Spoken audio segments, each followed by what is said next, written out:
Hello and welcome to the Weekly Recap. I'm Matt Wacker.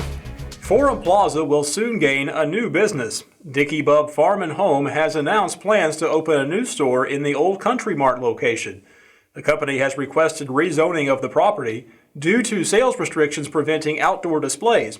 The company wants to sell lawn mowing equipment outside, a practice prohibited under the current C1 and C2 zoning. The rezoning ordinance will be presented for final approval at the April 4th zoning meeting. Dicky Bub Farm and Home also operates stores in Union, Potosi, Houston, and Sullivan. Former Gasconade County Sheriff's Deputy Marty Rainey was found dead in his jail cell on March 26th. Rainey was being held pending trial for allegedly sexually coercing several women, including a minor, while in uniform. Following his indictment on March 2nd, Rainey was being held at the St. Genevieve County Jail. According to investigators, Rainey's death appears to be a suicide. Little more than a week after announcing his candidacy, Bruce Southard is dropping out of the Rolla municipal election. Southard was running for sheriff as a Democrat. He was informed that the position required a valid peace officer's license, which he did not possess. Southard said he doesn't agree with the law and hopes it will be changed in the future. A bill currently being considered in the Missouri House of Representatives would amend those requirements to allow prior law enforcement experience instead of a license. With Southard's withdrawal, incumbent Sheriff Rick Lazenby is now running unopposed for April 4th election. The West Plains Daily Quill newspaper has been a cornerstone of West Plains since 1885. We sent Ben Gronowski to learn more about the history and the future of this long-standing publication. Here in the historic downtown district, commonly referred to as the Square, it's easy to find local landmarks. You may be surprised to learn that one of the newest faces to the Square is one of its oldest establishments. First founded as the Quill in 1885 and then later rebranded as the Daily Quill in 1903, this local paper is only 2 years the junior to the incorporation of the city itself. To learn more about the Daily Quill, I first spoke with General Manager Lily Lundry. We have been here for over 113 years in West Plains, reporting the news for West Plains and also Howe County and the surrounding area. So we are more or less the historians for this area. And we also try to hold on to and save and preserve the history of the printing industry, which these letters are one example of some of the type that was used several decades ago. Sure. Before computers were thought of. And in looking back in some of our documents, I found a page or a book that had back to 1896 of some of our hardbound copies that we've kept. These are just reprints of different editions. This one features the dance hall explosion that happened in 1928. So we reprinted that one for people to purchase. This one was a reprint of 1903. Oh, wow. History and nostalgia aside, for more on the Phillips Media acquisition of the Quill, and with an eye for the ever-bright future, I was privileged to speak with the publisher Jim Perry, as well as the sports editor Cody Sanders. Again, Cody, thank you so much for taking some time out of your day and spending with us. I've seen you plenty of times, most recently at basketball games for the local high schools. So Absolutely. What can you tell me about the Quill's commitment to the local high school, or just sports in general in this region? Sure.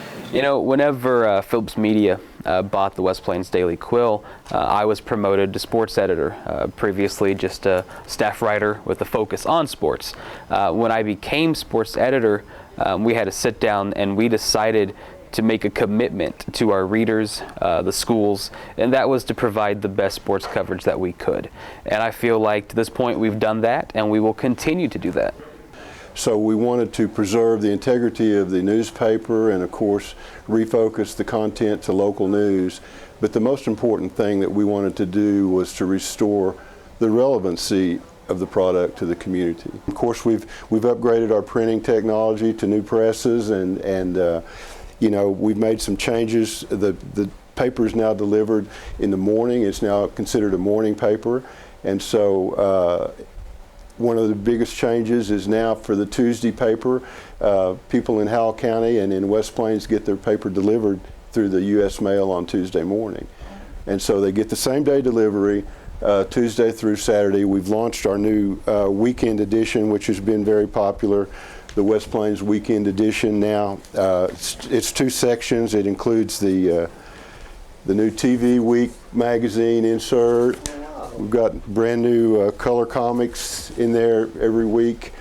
In the Saturday edition, 4 pages of color comics, and just recently added national coupons, which the housewives really like. It's a booklet called Smart Source, which carries a bunch of national coupons, sometimes hundreds of dollars valued in national coupons in the weekend edition. And of course, we carry the #1 magazine in the nation for the weekend supplements called Parade Magazine, and lots of advertising and flyers from our local business communities. What's on the horizon for the Quill? What are your new goals that you're setting for yourselves? Well, of course, the Quill is now delivered in print and online, so that's a very important part of our business is the online component. It's www.westplainsdailyquill.net. Go there, you can see our online contingent component of our newspaper. We've got a Facebook page that's got over 7,000 likes now. We're very proud of that. And so online is extremely important, and if you're a print subscriber to the Quill like I am, you'll get the online port of it at no additional charge. So, you know, we're focusing on our growth for our online mainly, and of course local is the franchise that we have. Local is the name of the game, and we're your local paper. Thanks, Ben. The Lebanon R3 School District has a new superintendent. Dr. David Schmitz of Springfield has been selected for the position. Dr. Schmitz is currently the Director of Secondary Learning for Springfield Public Schools and will take over his new position on July 1st. Schmitz's prior experience includes teaching and administration at Nevada, Fulton, Hillcrest, and Kickapoo. Schmitz also served in the U.S. Army Reserve, which he retired from in 2010 at the rank of Major. The Army's top journalism award has been given to a Fort Leonard Wood public affairs writer. Marty Yoshida is the recipient of the 2015 Moss Holland Civilian Journalist of the Year award. Yoshida has worked at the fort since 2009. This marks the 2nd consecutive year that a Fort Leonard Wood employee has won the Moss Holland Award, following Melissa Buckley's win last year. A new Veterans Center has opened on the Missouri S&T campus. The facility was made possible with a grant from the Home Depot Foundation. Leanne Mentink has more on this story. I'm here with Garrett Coffey, founder of the Student Veterans Association on Missouri S&T. What prompted you to feel the need for a new student association on the campus here? I was a veteran student, got out of the military, transitioned over to Missouri S&T, fulfill my educational goals, and I noticed that going through sort of my life here, there was no sort of veteran group, there was no veteran presence on campus. As I personally felt rather isolated and sort of just, alone walking through the sort of college, not really feeling much sense of belonging or anything like that. So about sophomore year, I decided enough was enough. So I founded the Student Veterans Association to remedy that, to connect veterans on campus, to assist them with any needs they may have with regards to transition, educational support, resources on campus, where to find them, what might they need, and things of that nature. So you felt that there were other students such as yourself that were in the same situation. You felt there was a need for that? Yes, I did. So I see that it's kind of become a reality here, which is amazing. So where did you get the funds to do it, and how did you go about planning for that? Can you tell me a little bit about that? To tell you about that, I need to give you a little bit of background. The Student Veterans Association here is a chapter of the Student Veterans of America, a national organization. They are designed to serve veterans pretty much around the country in their collegiate careers. They hosted a grant called the Vet Center Initiative Grant with Home Depot, and their goal was to connect veteran chapters across the country with a $10,000 grant to be used to build up their veteran centers. And research has shown that veterans groups really don't get off the ground very well until they have a veteran center on campus. So we really pursued that, and it was myself and our advisor, Steve Tupper, and we got the grant together. We submitted the plan to them, and lo and behold, we won. That was about May last year that we received our notification, and the ball started rolling after that. So you received the funds to remodel this space, and MS&T granted you this space for the center. Is that correct? Yes, Steve Tupper was instrumental in getting the Missouri S&T to sort of pay for the lease to get the space for us, and then we outfitted it. You see all the furniture around here, the bookshelves and things like that. So we were able to use the grant to really make the place nice and homey. We want to think of it like a USO.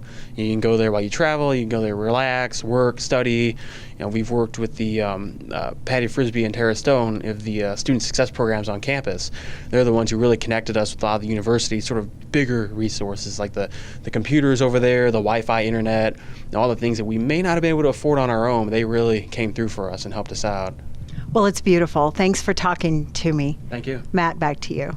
According to the Student Veterans Association, the Home Depot Foundation contributed $400,000 to student-led organizations for on-campus Veterans Resource Centers in 2015. Missouri S&T spokesperson Tara Stone and current student Jonah Eckenrod told us why a Veterans Resource Center is important for the campus. So what does the new Veterans Center mean for the university? What is the significance of it for the campus? Sure. I think it's really important to understand that we saw with the increase of students, more student veterans coming into campus. So we really saw the need on campus for there to be a centralized location that veteran centers can come and get access to resources, get their questions answered, hang out, have an advisor, get connected to the resources on campus that are not only going to empower them, but also set them up to be successful on campus at S&T. Yeah, college is intimidating. It's a difficult transition getting out of the military, just in general, and then going to college. It's pretty intimidating. So we're here to help as many people be successful as possible. Although the center has already opened, a ribbon-cutting ceremony will take place in the fall. Congratulations to Rolla High senior Kobe Wands. Kobe has been named to the Class 4 All-State team for the second year in a row. Wands led the Bulldogs to a 24-3 season, advancing to the District 10 tournament before losing to the Elias Crusaders. He led the Bulldogs to 78 wins during his 4-year tenure on the varsity squad, making him the winningest player in RHS history. Wands looks to continue his career at the collegiate level and has shown interest in several schools around the state. Kobe has also expressed a desire to play once again with his brother Carter, who is coming off a successful freshman season at Westminster College. Despite poor reviews from critics and mixed emotions from fans, the newly released Batman vs. Superman: Dawn of Justice scored big in the box office during its opening weekend. DC's main event movie matchup made $170 million in North America, a new record for both Warner Brothers and the pre-summer month of March. Of course, we all know Batman would win in a fight every single time. Okay, wait a minute. Who put that in the teleprompter? That's Bush League, people. We all know who would really win that fight. Now, if you will excuse me, I must go save a cat from a tree. Thank you for watching. Batman would win. Come on, give me a break.